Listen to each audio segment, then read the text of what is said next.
హనుమకొండలో కిషన్పూర్లో భారీ అగ్ని ప్రమాదం చోటు చేసుకుంది. పాత ఇనుప సామాన్లు, ప్లాస్టిక్ భద్రపరిచే స్టోరేజ్ షాప్లో ఈ అగ్ని ప్రమాదం జరిగింది. భారీగా మంటలు ఎగిసిపడ్డాయి. ఘటనా స్థలానికి చేరుకున్న అగ్నిమాపక సిబ్బంది మంటలను అదుపులోనికి తీసుకొచ్చినట్లుగా పోలీసులు తెలిపారు.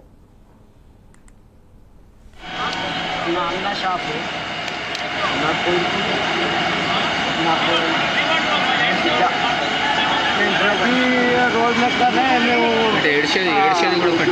दुकानम बंद చేసుకొని పోతాం సార్.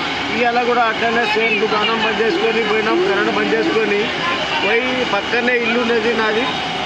అక్కడ పోయి మొక్కలు కడుక్కొని కడుకున్న వరకే మాకు అబ్బాయి ఫోన్ చేసి పిలిచిండు. ఇక్కడ దుకాణం కాలుతానే అంటే నేను ఎంబడి వచ్చేవరకు అంత ప్లాస్టిక్ సామాన్ డిక్కి ఉన్నది. అలా అట్టలు ఉన్నాయి, బాటిల్స్ ఉన్నాయి, ప్లాస్టిక్ సామాన్లు అన్నీ ఉన్నాయి. అన్నీ అది ఒక్కటేసారి అడ్డుపెట్టి మొత్తానికి కాలిపోయిన పిల్లగాళ్ళు అంతా మాడ పిల్లగాళ్ళు అందరూ వచ్చిండు. వచ్చి కాపాడుతారు సార్. అప్పుడు అలాగే పైన ఫోన్ చేసి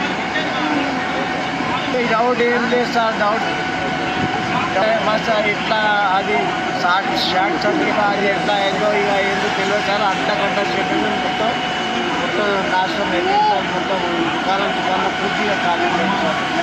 మొక్కలగడ్డ ఈద్గా ప్రాంతాన్ని ఆనుకొని ఉన్న ఈ స్క్రాప్ షాప్లో ఫైర్ యాక్సిడెంట్ జరిగిందని చెప్పి మాకు డైలెంట్ కాల్ రాగానే ఇక్కడికి వచ్చి చూసరికి ఈ స్క్రాప్ షాప్లో మంటలు ఎగిసిపడడంతో వెంటనే ఫైర్ బ్రిగేడర్స్ని పిలిపించి మంటలు లోకల్ వాళ్ళ సాయంతో కూడా తీసుకొని మంటలు అదుపులో తీసుకోవడం జరిగింది.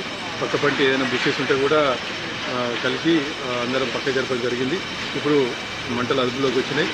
ఇక్కడ స్థానికుల కథనం ప్రకారము ఇక్కడ కరెంటు వైర్లతోటి కొద్దిగా తగిలి స్పార్క్ వల్ల మినుగులు వచ్చి ఫైర్ జరిగినట్టుగా చెప్తున్నారు. సో ఏదైనా దర్యాప్తు కేసు నమోదు చేసి దర్యాప్తులో మిగతా విషయాలు తెలుస్తాయి. మినిమంగా అందులో స్క్రాప్ షాపు అండ్ ప్లాస్టిక్ ఇతర ఇనుప సామాను ఉందని చెప్తున్నారు.